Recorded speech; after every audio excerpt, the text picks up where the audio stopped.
함께 읽겠습니다.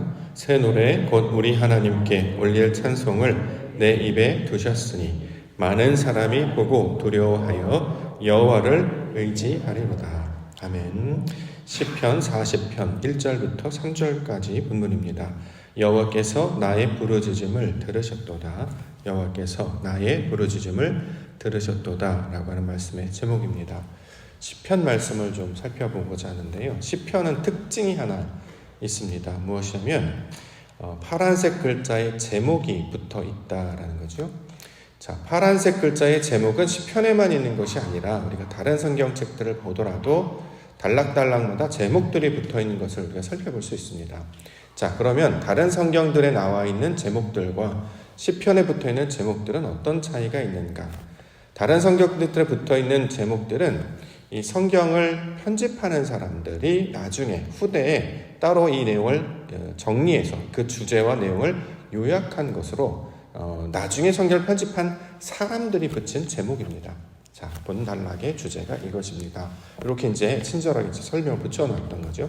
네, 시편에 붙어 있는 이 파란색 제목은 나중 후대 성경을 편집한 사람들이 붙인 것이 아니고 원래 시편을 기록한 사람, 그러니까 시편 저자가 되겠죠. 원래 시편 저자가 붙여진, 그러니까 가장 먼저 기록한 이 글자들입니다. 그렇기 때문에 이것은 제목으로 여길 것이 아니라 1절의 말씀으로 이 시편 안의 내용으로 넣어서 우리가 해석해야 된다라는 것입니다.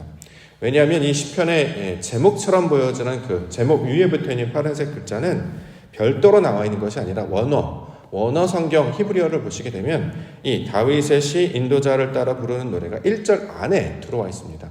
그렇기 때문에 해석할 때 이것도 포함되어서 이제 해석을 해야 되겠죠.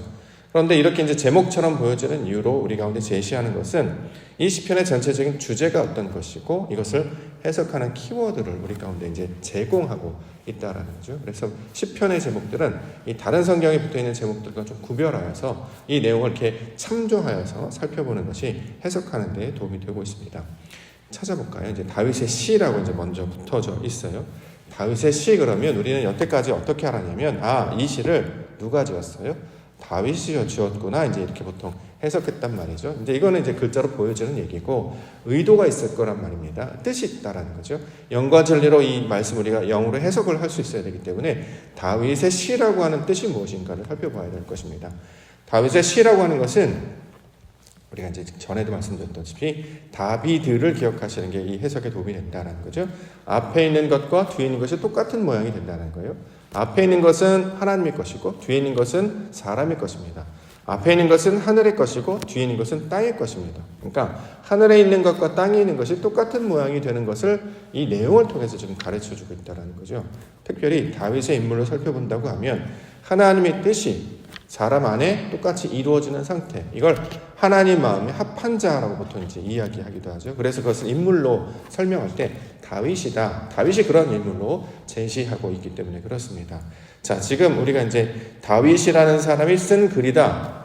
저자를 이제 알 수는 있지만 저자를 안다고 해서 그냥 그 내용이 어떤 것인지를 알기까지는 한계가 있습니다. 따라서 이걸 뜻으로 받는다면 지금 전하고자 하는 시편의 내용은 하나님의 뜻이 어떻게 사람의 뜻에 도착이 되어서 똑같아지는가를 가르치고 있는 내용이다. 우리가 이렇게 받을 수 있다라는 것입니다.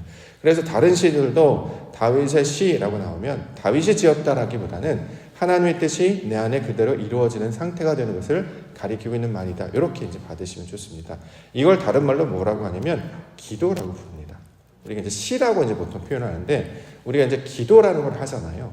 하나님께 기도합니다. 기도는 무엇이냐면 하나님께서 원하시는 것이 내 안에 들어와서 똑같이 되는 상태를 기도가 되었다라고 이야기해요. 그래서 세상에서 말하는 기도, 다른 종교에서 말하는 기도와 좀 모양이 다르다는 거죠. 세상에서 말하는, 다른 종교에서 말하는 기도의 모양은 어떻습니까? 내가 원하는 거잖아요. 그렇죠? 어떤 절대적인 어떤 존재에 대해서 내가 뭐 바라고 원하는 것이 있으니 그것을 내게 주십시오. 날 건강을 주시고 자녀가 잘 되게 해주시고 앞길이 창창할 수 있도록 평탄할 수 있도록 신적 존재가 내 부탁을 들어달라는 어떤 요청이잖아요. 사람의 요청을 기도라고 하면서 다른 종교도 뭐 불교나 다른 종교 보셔도 기도하는 모습들 볼 수 있습니다. 그러면 그들이 기도하는 모습과 우리가 기도하는 모습이 똑같은 것인가? 그렇죠? 똑같은 경우는 굳이 교회에 다닐 필요가 없겠죠. 그냥 똑같이 아무 데나 근처에 가서 어떤 종교든 막 믿으면 되니까요. 근데 기독교는 그걸 기도라고 말하지 않고 내가 원하는 걸 구하는 걸 기도라고 부르지 않고 하나님의 원하심이 내 안에 들어서 그 원하심이 나의 원하심으로 바뀌었어요. 그렇기 때문에 무슨 말을 합니까? 내 말을 하는 것이 아니라 하나님의 말을 하게 된다는 거죠. 그래서 그것을 기도가 되었다라고 이야기를 합니다. 근데 우리가 이제 이 내용을 모르니까 기도를 막 해요. 내용도 모르고 하나님의 뜻도 모르고 그냥 내가 막 바라는 거 막 달라고 하면 하나님 무조건 들어만 주시는 분으로 이제 잘못 생각하고 있다는 거죠. 물론 어린아이 신앙 때는 그런 내용이 필요하죠. 어린아이가 아버지의 부모님의 어떤 사랑을 느끼기 위해서는 먼저 달라고 하잖아요. 내용도 모르고 그냥 이것도 달라고 하고 저것도 달라고 하고 밤하늘에 별도 따달라고 하고 저기 길거리에 타고 다니는 자전거도 사달라고 막 졸라요. 그런데 그걸 해주려고 합니다. 왜냐하면 이 아이가 점점 자라게 되면 부모의 마음이 어떤 것인지 알게 되기 때문이죠.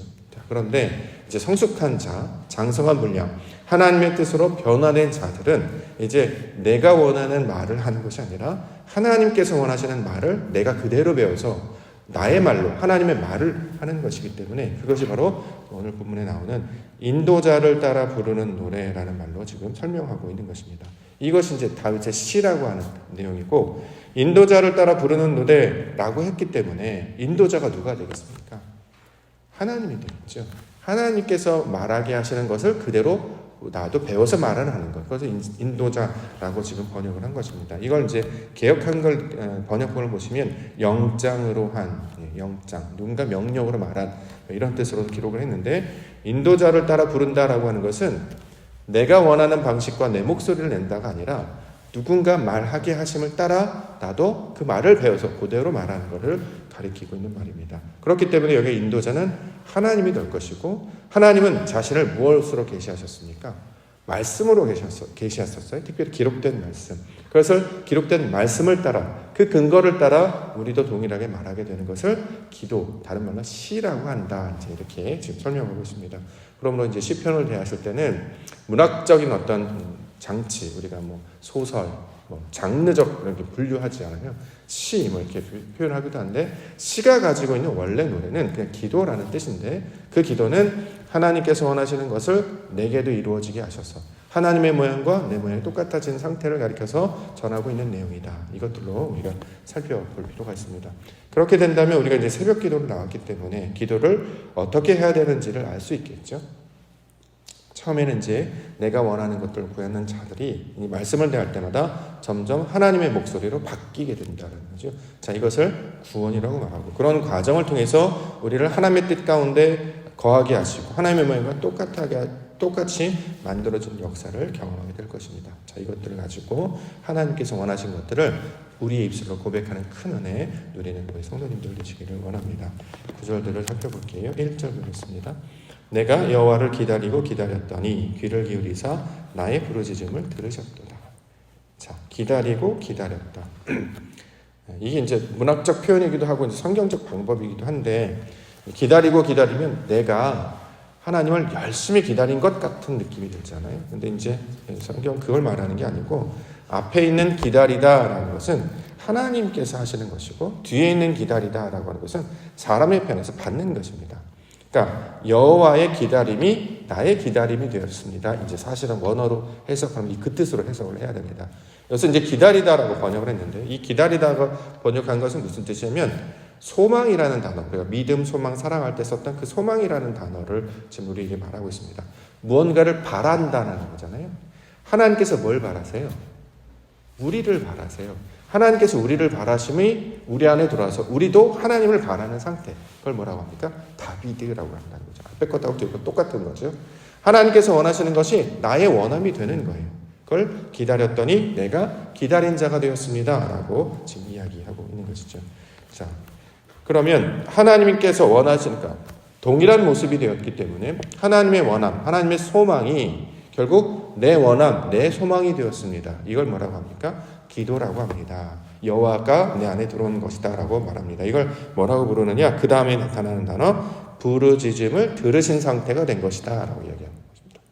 우리가 부르짖음을 들으셨다 그러면 막 말하면 아무 말이나 막 말하면 우리 하나님은 선하시고 인자하시고 뭐 자비로우신 분이기 때문에 내가 무엇을 간구하더라도 그분 다 들어주셔 이런 뜻이 아니라는 거죠.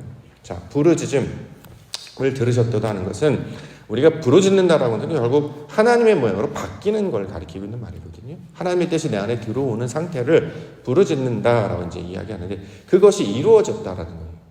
이전에는 알지 못했잖아요. 이제 소망의 내용으로 설명을 하면 소망이라는 개념이 없었습니다. 우리의 욕망만 가지고 있었죠. 내 뜻만 있었어요. 무엇을 구해야 될지, 무엇을 바라야 될지 모르는 상태였다는 거죠. 그러니까 어떻게 해요? 다 주세요 이러잖아요. 구하지 못한 것도 다 주세요. 말하지 않았는데 어떻게 주죠? 자기가 원하는지 필요한지 아닌지도 모르는데 그냥 좋은 게 좋은 거야. 다 있으면 좋아. 이렇게 얘기하는데 절대 그렇지 않습니다. 우리가 구해야 될 것은 딱 하나입니다. 뭡니까? 하나님을 구해야 된다는 거죠. 하나님이 내 안에 들어오셔서 그의 뜻이 내 안에 새겨져서 우리가 하나님의 모양과 똑같아지는 것이 하나님께서 바라고 계시는 그 뜻이란 말이죠. 하나님은 우리를 관심 있게 보시는 거잖아요. 하나님 형상을 닮은 자로 지으셨기 때문에. 그래서 우리가 어떻게 변화될까만 궁금해 하신다는 거죠. 그것에만 반응을 하세요. 왜냐하면 다른 건 다 완성되었기 때문이죠. 이미 창조는 끝났습니다. 더 이상 새로운 게 나타날 게 없고요. 하나님께서 다만 기다리고 계신 것은 우리에게 자유의지라는 것을 주셔서 선택하도록 하셨단 말이죠. 그래서 뭘 선택하라고요? 하나님을 선택하는 자가 되기를 바라시는 거예요. 근데 우리는 끝까지 하나님을 선택하지 않고 계속 거부한 상태로 남아있지 않습니까? 그러니까 계속 그 아이의 뒷공무니를 쫓아가서 밥 한 숟갈이나 먹으라고 하는 그 어머니의 심정과 똑같은 거예요. 이 양식을 먹어, 이 말씀을 먹으면 너가 자라고 성장한다니까. 성장하면 나중에 아버지가 어떤 분이고 엄마가 어떤 분이고 전인격적으로 경험하게 되잖아요. 그것이 바로 하나님과 똑같은 것입니다. 자, 가장 먼저 하나님께서 원하시는 그것이 내 안에 그대로 이루어지게 하옵소서. 내가 기다리는 그것, 하나님께서 기다리셨던 그것이 나도 기다리는 것이 되게 하여 주시옵소서. 하나님께서 원하는 것이 나의 원하는 것이 되게 하여 주시옵소서. 이렇게 교육에 나아가는 시간 되기를 원합니다. 두 번째는 웅덩이에서 반석 이야기 나옵니다. 2절 나를 기가 막힐 웅덩이와 수렁에서 끌어올리시고 내 발을 반석 위에 두사 내 걸음을 견고하게 하셨도다. 나를 기가 막힌 웅덩이와 수렁에서 끌어올리시다. 자, 웅덩이 깊이 패여져 있는 걸 가리키는 말일 것이고 수렁도 이제 같은 표현이 되겠죠. 원어적인 의미는 무덤이라는 뜻을 가지고 있습니다. 이게 무슨 뜻이냐면 자신의 생각과 관념 안에 이렇게 빠져 있을 때, 다른 말로 이제 무적행이라고 이야기를 합니다. 우리가 막 상상의 나래를 막 피는데요. 하늘로 올라가지 못하고 어떻게 해요? 다 땅으로 꺼져요. 왜냐하면 육신의 생각들이잖아요. 땅의 생각들이기 때문에 땅의 생각들을 계속 반복하면 어떻게 되냐? 이게 단단하게 굳어서 위로 올라가는 단계, 계단으로 만들어져야 되는데 그것이 막 뒤죽박죽 섞이니까 어떻게 하면 계속 땅으로 꺼져가게 된다는 거죠. 생각하면 생각할수록 뭐가 늘어나요? 번뇌가 늘어나잖아요. 해결이 안 돼요. 더 땅으로 꺼지고 더 낙심하게 되고 더 바닥으로 추락하게 되는 상태, 이거를 웅덩이, 수렁 이렇게 이야기합니다. 그래서 거기서 빠져나오고 싶어도 뭔가 이게 디딜 것이 있어야지, 붙잡을 것이 있어야 빠져나올 텐데 웅덩이와 수렁은 발이 이렇게 받으면 뭔가 이렇게 힘을 받는 게 없기 때문에 계속 밑으로 꺼져간다는 건 아니겠습니까? 마치 늪에 빠지는 것처럼. 자, 그러한 상태였다라는 것입니다. 그런데 그러한 상태에서 내버려 두지 않으시고 반석 위에 두셨다. 마치 진흙밭에 막 발이 푹푹 빠지는데 거기에 큰 돌을 탁 던져놓으면 탁 디딜 수 있게 되는 거죠. 우동이와 수렁에 사람이 빠져가려고 하는데 나무를 탁 던져줬을 때 그걸 딱 쓰고 막 이렇게 힘을 받아서 일어나지 않습니까? 그러한 상태를 지금 하나님께서 빠져나오게 하셨다, 이렇게 이야기합니다. 석천동에 왜 석천동이라고 불렀는가 좀 살펴보니까 돌땅이라는 거잖아요. 여기가 왜 돌땅이 됐을까? 주변에 산이 있는 것도 아니잖아요. 그렇죠? 알고 보니까 여기 주변에 다 시내, 분천, 한강이 흐르고 여기에 옛날에 이게 다 강이 흐르고 시내가 흘렀던 주변이 다 그렇잖아요. 그래서 얘가 진흙밭이었다고 해요. 그래서 비만 조금만 습기만 좀만 타도 땅이 푹푹푹 빠지니까 사람들이 다닐 수가 없어서 돌을 갖다 이제 계속 깔은 거죠. 그러다 보니까 이제 고분해 보시면 저런 돌들, 많은 돌도 아니고 딱 그 막 평평한 돌들, 사람이 바꿔드는 징검다리 놓듯이 그런 돌들을 이렇게 놓게 돼서 주변에 이제 갖다 놓고 이렇게 사람이 다닐 수 있도록 돌을 깔았다라는 거죠. 그래서 여기가 이제 석천동이 되었다라고 이야기하고, 옛날에 여기에 이제 비만 오면 이제 진흙밭이 되기 때문에 그 이제 뚝을 만들기 위해서 이 푸대자루에다가 그 모래 넣어가지고 이렇게 하나씩 내면 뭐 쌀 한 봉지를 바꿔주기도 했다. 이렇게 이야기하기도 하더라고요.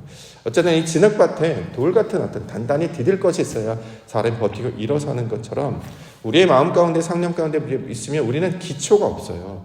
단단히 어떻게 뭉쳐진 꾸준히 연결된 어떤 단단한 반석, 어떤 기초가 없기 때문에 그 빠져가는 자에게 단단한 반성을 두셔서 딛고 일어나게 하시는 것. 그래서 내 걸음을 견고하게 하셨다. 지금 그 이야기를 하고 있는 거죠. 나는 기초가 없었어요. 그런데 하나님이 말씀이라고 하는, 진리라고 하는 기초를 이제 두게 하시는 거죠. 이전에 신앙도 사실은 잘 자라지 못하는 이유가 뭐냐면 기초가 없기 때문에 그렇잖아요. 무엇을 놓고 해야 합니까? 반석 위에다 집을 줘야죠. 근데 우리는 어때요? 모래 위에다 자꾸 집을 짓는 거예요. 그러다 보니까 홍수가 나고 탕류가 나니까 이렇게 떠내려가더라. 조금만 위기나 힘든 일이 있으면 그냥 우리 마음이 무너져 버리잖아요. 나름대로 신앙의 집을 잘 졌다고 생각했는데 비바람이 불고 폭풍이 치면 두렵고 떨리고 원망하고 불평하고 막 그렇습니다. 신앙의 자리도 흔들리게 되죠. 근데 기초가 단단하게 서 있는 분은 비가 오나 눈이 오나 내가 여기서 죽어야 될 것입니다. 그래서 예배자로 기도자로 이렇게 딱딱 붙들려 있다는 거죠. 왜 그러냐면 믿는 구석이 있기 때문에, 마음에 반석이 있기 때문에. 그게 이제 그리스도라는 반석, 진리라고 하는 반석, 말씀이라고 하는 반석입니다. 무슨 뜻이냐면 보여지는 것에 미혹당하지 않습니다. 눈으로 볼 때는 안 될 것 같고요. 소문에 그런 소문이 들리죠. 뭐뭐 한대, 그래야 되는데, 뭐 어떻게 해야 되는데, 막 그러면 내가 뭔가 잘못하는 건가? 눈으로 보면 아무 일도 나타나지 않으니까 불안하죠. 광야에 있는 것과 똑같기 때문에 아무것도 안 보이잖아요. 그러니까 늘 불안한데 보이는 것에 마음을 두지 않고 들리는 것에 미혹당하지 않고 어떻게 해요? 마음 중심 가운데 말씀하실 그 성령을 의지하시는 거예요. 그걸 하나님께 주신 말씀을 주신 이유는 내게 주신 말씀을 믿음으로 주셨으니 그 믿음을 소망으로 삼고 소망을 하나님의 성전으로 삼는 그 사랑이 되어서 내 안에 주춧돌을 놓듯이 딱 삼게 되면 그것을 딛고 하나님께서 말씀하시는 그 걸음들을 한 걸음씩 나아가게 될 것이다. 그래서 마침내 가나안의 모양이 될 것이다. 자, 그 이야기를 지금 하고 있는 것입니다. 그래서 마지막으로 새 노래 연결하고 있습니다. 3절. 새 노래 곧 우리 하나님께 올릴 찬송을 내 입에 두셨으니 많은 사람이 보고 두려워하여 여호와를 의지하리로다. 자, 새 노래, 신곡이라는 뜻이 아니겠죠? 새 노래. 여기서 말하는 이제 새 노래라고 하는 것은 새로운 존재로 변화되어서 말하는 상태. 내가 원래 기초도 없는 사람이고 지식도 없는 사람이고 아무것도 아닌 사람이었는데 내가 기초가 생기고 반석이 생기고 무언가 붙잡을 수 있는 것이 생겼어요. 그게 뭡니까? 말씀이라고 하는 반석, 붙잡을 수 있는 게 생겼잖아요. 그럼 우리가 이전에는 자신의 생각을 따랐던 자였는데 말씀을 붙잡는 자로 바뀌게 되었다는 거죠. 이걸 뭐라고 하냐? 새 노래가 되었다라고 이야기합니다. 사람이 변화되었다는 거예요. 그러니까 영을 따르는 존재가 되었다는 말이에요. 근데 이걸 소리로 받으니까 영을 따르는 존재가 될 생각은 안 하고 신곡만 부르는 거죠. 새로 나온 복음서. 노래를 새롭게 해석해야 돼. 전집으로 불러야 돼. 물론 유익하죠. 이제 그렇게 하는 것도. 그러나 본질은 존재가 변하는 것입니다. 어떻게 해요? 나의 기초에서 말씀의 기초로 바뀌는 상태. 이걸 우리가 어저께 말씀으로 배웠습니다. 이게 뭡니까? 에베소. 그렇죠? 에페소스. 하나님의 기준이 내게 들어와서 내 기준으로 바뀌는 것. 그래서 에페소. 이걸 에베소 말씀이라고 하고 요한계시록 2장에 나오는 에베소 교회에게 말씀하신 건 성령이 말씀한 걸 들을지어다. 내 기준이 하나님의 말씀의 기초로 바뀌었습니다. 그러니까 뭐가 열립니까? 생명나무가 된다고 어저께 말씀을 하셨잖아요. 이기는 자가 될 것이고 하나님의 뜻과 똑같은 자가 되어서 너희는 생명나무, 살아있는 자, 하나님의 말씀으로 살아가는 자로 바뀌게 될 것이다. 이걸 뭐라고 오늘은 얘기하느냐? 새 노래가 되었다. 이렇게 얘기합니다. 우리 하나님께 올릴 찬송. 그렇죠? 하나님께 올릴 게 뭐가 있습니까? 그렇죠? 우리는 없었거든요. 근데 내 안에 영을 주셨기 때문에 하나님께서 주시는, 그러니까 눈에 보이는 그것이 아니라 하나님께 기뻐하시는 그 모양, 하나님이 찾으시는 그 보석처럼 되어서 내가 그 모양으로 하나님께 나아갑니다. 그러면 너의 모습이 나의 모습과 똑같구나, 찾으신 바 되는 것을 가리키고 있는 말이죠. 그럼 이것을 여호와 경외, 많은 사람들이 보고 두려워하다. 여호와 경외, 두려워한다는 개념이 아니라 말씀의 사람이 되었다라는 뜻이었다고 얘기합니다. 우리 마음에 하나님에게 흐르기 때문에 하나님의 말씀이 점유하여서 날 다스리시기 때문에 우리가 여호와를 아는 자가 되었다는 거예요. 자, 이렇게 여호와를 아는 자가 됐으면 그 말씀에 반석에 기초를 두고 든든히 섰으니 의지하게 되지 않겠습니까? 자, 이제 그 뜻으로 지금 시편의 내용을 설명하고 있는 것이죠.